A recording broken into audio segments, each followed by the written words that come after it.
kira-kira pantas nggak kalau kita targetin John Hartman harus juara di AFF? Tergantung skuadnya. Ya. Kalau seandainya dia pakai skuad yang non diaspora, agak kejam kalau dia dipaksa untuk jadi juara. Tapi kalau seperti yang lu bilang, pakai juga pemain Liga 1, tapi juga pemain diasporanya masuk, Sandy nanti juga masuk, semua masuk, ya wajar aja. Sepak bola itu kan bukan matematika, tapi probabilitas. Iya. Untuk meningkatkan probabilitas create chances sama finishing, lu harus pemain di depan lu harus ada backup. Iya dong? Nah, kalau lu berani bermain kayak City dengan 6-7 pemain di depan bola, pilihan lu, opsi lu kan lebih banyak. Jadi peluang untuk meng-create chances sama mencetak gol itu akan lebih besar. Nah, Koro, lu kemarin nonton nggak pertandingan John Hartman bersama timnas di 2 pertandingan nih? Pastilah, debut kan itu kan. Cuma masalahnya gue nggak bisa menganalisis. Karena gue bukan pandit. Yang bisa menganalisis adalah Coach Justin ini. Tepuk tangan buat Coach Justin dong. Ini adalah pandit kita. Siapa yang nggak kenal lagi? Nah, kita langsung nanya nih, John Hartman di laga perdana. 2 laga perdana. Kalau dikasih rating, Coach kasih ratingnya berapa nih? 7. 7. Kenapa dari 7, Coach? 7 karena dia berani bermain.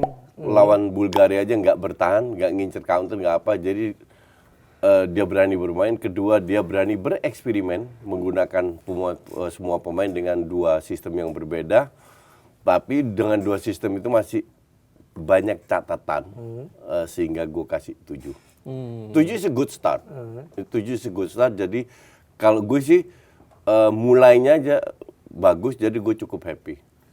Kalau menurut Coach ini, apa sih kekuatan dari John Hartman di 2 pertandingan kemarin deh kelihatannya? Gue melihat sinergi antara pelatih atau staf kepelatihan dan pemain itu ada. Udah kelihatan. Tapi memang ini pelatih belum paham sepak bola Asia seperti apa. Karena dia kan ngelatihnya New Zealand. New Zealand kan di Oceania sama di Kanada, CONCACAF. Jadi nggak tahu Asian football culture seperti apa kan. Maka dari itu gue bilang nggak fair lah kalau kita judge dia seperti ini. Cuman dari sisi permainan cukup bagus lah. Lebih dari cukup lah ya, 7 Lebih kan? dari cukup. 7 dari 10. Ya. Ini menarik, catatan. Catatannya apa sih, Coach? Catatannya, contoh, lu nggak bisa main 3 back di belakang, nggak maju-maju, nggak bantu serangan, sementara lawannya cuma 1 striker, terus lu berharap kita bisa cetak gol. Dan ini hitungan very simple. Di lapangan kan 11 lawan 11, 2 kiper, 10 pemain lapangan. Kalau kita meninggalkan 3 pemain belakang, 2 DM yang juga nggak ngebantu serangan, artinya kita punya 5 pemain yang menyerang. Oke? Mereka tinggalkan 1 striker, 4, 5, 9 pemain yang bertahan. Itulah kenapa kita nggak create peluang. Karena terlalu sedikit. Ujungnya kan kita crossing. Crossing juga kalah. Kalah terus. But that's okay. Inilah namanya eksperimen. Ini namanya eksperimen bahwa gue kemarin pas nganggur lah di rumah, gue pikir-pikir, gue mau bikin konten apa? Italia kan nggak lolos, main 3 back, 80% 3 back, 80% pemain main di Liga Italia. Oke, kita lihat tim-tim yang juara. Argentina juara dunia, 4 back. Spanyol juara Eropa 4 back. Jerman 4 back, Belanda 4 back, Inggris 4 back. Ini negara sok-sokan, sok tahu main 3 back dan klubnya juga ya. Dan 3 kali nggak lolos Piala Dunia itu bukan kebetulan. Itu bukan kebetulan. Gue nonton mereka lawan Norway, diobok-obok sama Norway, home and away. Dibantai kan ya? Dibantai, home and away. Dan 3 kali itu mereka kalah lawan Swedia, Makedonia Utara, sama Bosnia kemarin. Come on, man. Bosnia kan ada Dzeko, Coach. Ya, Dzeko 40. Tapi kan ada juga yang juara dunia pakai 3 back, kayak Brazil kalau nggak salah 3 back tuh. Sekali 2002 ada. tuh. Tapi kalau kita lihat 10 juara 20 tahun terakhir kan rata-rata 4 back. Italia juga 2006 kalau nggak salah 3 back. Iya, betul. Tapi itu kan pengecualian, iya kan? Chelsea juara Liga Champions sama Tuchel juga 3 back. Iya, habis itu dipecat semua kan. Cuman rata-rata kan main orang 4 back. Oke, coach, tapi kan di misalnya Arsenal, Barcelona kan memang main 4 back kan. Tapi dalam prakteknya ketika menyerang, salah satu fullbacknya naik, come up, jadi tinggal 3 back loh berarti. Tergantung. Bisa come up, tergantung lawannya meninggalkan berapa. Tidak ada satu striker dijaga sama 3 defender. Too much ya? Nggak ada, too much. Too much. Tapi mungkin juga gini coach, mungkin John Hartman mengantisipasi serangan baliknya Bulgaria karena wingernya ini berbahaya kan sebenarnya. Boleh mengantisipasi, tapi dengan 3 back kalau lu mau bermain seperti ini, you are not going anywhere di Asia. Berarti menurut Koci Indonesia nggak cocok main 3 back. Bukan, kalau kita mau menempel, mau mendekati top Asia itu kan Korea, Jepang, Iran, Australia. Itu aja kalau gue bilang. Mau Uzbek mungkin tambah satu, ya kan? Kalau kita bukan menyamakan, mendekati aja, kita nggak bisa main kayak gini. Kita harus ambil more risk. Itu kenapa Pep Guardiola dikritik. Pep Guardiola main terlalu tinggi, 8 pemain di depan bola, kena counter berapa kali. Oke, tapi 7 tahun 5 gelar, my friend. Ya, di Inggris ya? Ngerti nggak? Iya kan? Dalam arti, you have to take risk. Sekali lagi, gue tetap percaya dengan Hartman karena dia mungkin lagi bereksperimen. Dia apalagi dia punya back kiri yang bagus, Verdong sama Donitri. Belum Arhan, di kanan ada Dix, ada Jakob, ada Sandy. Lu punya squad untuk main 4 back loh, yang bisa winger come up lah apalah. Tapi mungkin center back-nya jadinya kan kita overload kan, banyak banget kan center back kita kan, jadi cuma kepake 2 doang tuh. Enggak, lu harus punya bench kan. Kalau lu kayak sekarang cedera-cedera kan nggak bisa. Lu harus punya bench yang kuat. Tapi Verdong kan di 2 pertandingan kemarin dimainin jadi center midfield tuh. Iya. Emang dia main bagus? Gue bilang biasa aja. Nah, yang kami juga Kevin Dix kan. Banyak yang bilang Kevin Dix main Mönchengladbach. Tapi entah kenapa main di timnas potensinya nggak terlihat, coach. Nggak kelihatan. Cuman ya karena untuk gue itu agak aneh. Dia itu benar-benar defender di Copenhagen maupun di itu. Disuruh menyerang. Dan kelihatan, this guy is too big gitu loh. Defender yang suruh menyerang. Makanya gue bilang review sebelum match lawan Bulgaria. Gue mending main 4-4-2, gue taruh Beckham di kiri, Jakob di kanan. At least lu punya winger yang punya speed, punya skill, yang punya agility. Tapi sekali lagi, that's okay. Ini cuma eksperimen. Dia pengen lihat dengan gaya berbeda, pemain-pemain berbeda. Kalau dari 2 pertandingan kemarin, walaupun nih bisa dibilang nggak fair kalau kita menjas dari 2 pertandingan.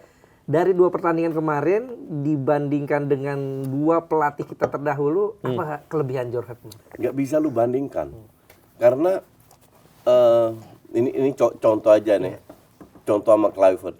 Kluivert masuk pertama 2 hari ketemu langsung ketemu tim rank 25. Habis itu 2 kali menang. Ini ketemu rank 155, friendly. Ketemu rank 80, friendly. Nggak ada kepentingan, different pressure, beda. Sintayong dapat waktu banyak untuk pelan-pelan. Kan awal-awal nggak bagus juga kan?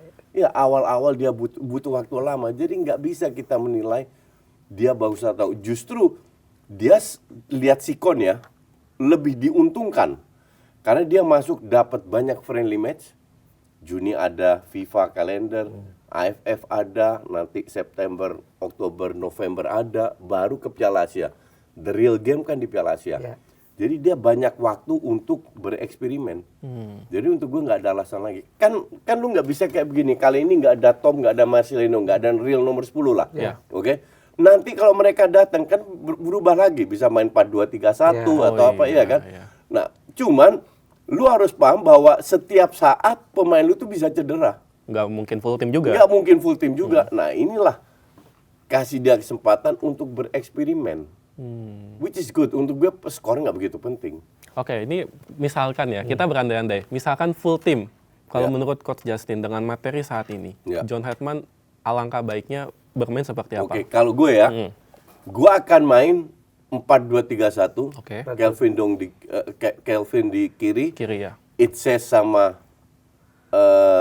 Justin di tengah. Justin Hapner, oke. Justin kanan Kevin Dix. Oh, dia tetap bek kanan ya? Oke. Joey sama Tom. Oke. Depannya Marcelino.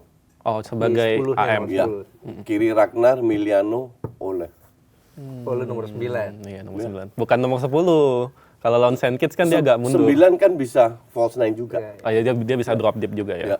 Kiri bisa Beckham, bisa Ragnar. Ya, kanan juga bisa Jakob ya. Kanan bisa Jakob. Jadi ada berapa opsi. Tapi pada saat ini ya ini yang akan gue pilih. Kalau semua fit, dengan catatan kalau semua fit. Iya, sekarang kan publik nih ngelihat pemain-pemain diaspora kita yang banyak ke Indonesia, Tom Hai, Ivar, siapa lagi? Zijlstra, Straven, Jens Straven, Stoik ya.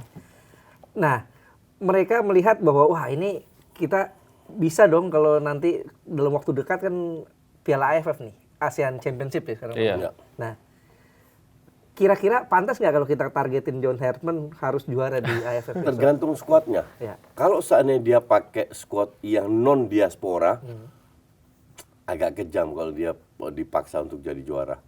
Tapi kalau seperti yang lu bilang, pakai juga pemain Liga 1, tapi juga pemain diasporanya masuk, Sandy nanti juga masuk, semua masuk, ya wajar aja minta juara. Ya mungkin kan Ijes yang main di Eropa mungkin pasti nggak ada. Pasti nggak, ya. Tapi di sini kan lumayan lah, lu kalau dapat tambahan Tom, dapat tambahan Reinders, Sandy Walsh, si Zijlstra, Raven, squad itu kan lumayan. Tapi ya Coach ya, melihat dua match kemarin ya, menurut kita ya, ada 2 masalah besar. 1 finishing, kedua ada creativity. Lalu menurut Coach Justin, ini bisa nggak diselesaikan sama Nggak bisa. Masalah finishing kan udah dari zaman kapan? Zaman Mila, iya. Dari zaman jebot kan selalu finishing. Dan finishing kan masalah kembali ke kualitas. Ya. Dan kualitas kita udah upgrade dengan hadirnya Miliano sama Ole, sama Ragnar. Tapi tetap nggak bisa kalau tapi kan nggak kita lakukan sekarang. Iya, karena 3 back itu ya. Karena 3 back sama 2 DM itu yang praktis menjaga kestabilan. Nah ini yang menjadi PR. Lu mau pilih jalan mana? Pilih jalan risiko atau pilih main aman dengan ngincer counter? Harus ambil resiko berarti John Hartman nih. Kita juga udah banyak nih kan pemain-pemain keturunan tuh di dalam squad lah. Ya. Diaspora lah. Diaspora. Bisa dihitung ini hampir lebih dari 50% ya. Iya. Kita masih butuh nambah nggak sih, Coach? Ya gini, kalau ini pertanyaan yang gue sering dengar. Gini. Kalau kita bicara diaspora itu kan tidak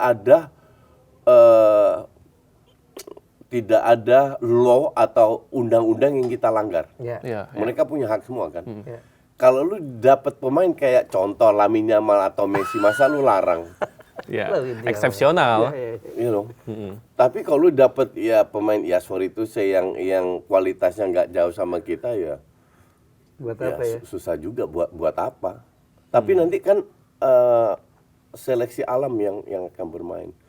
Ini contoh aja pemain kayak Zijlstra, Raven sama Strike itu kan masih bersaing sama pemain-pemain lokal kita. Ya kan? Masih setara ya? Iya. Nanti kalau mereka nggak perform ya nggak terpilih walaupun mereka sudah ganti paspor. Gitu aja. Yang terbaik harus main.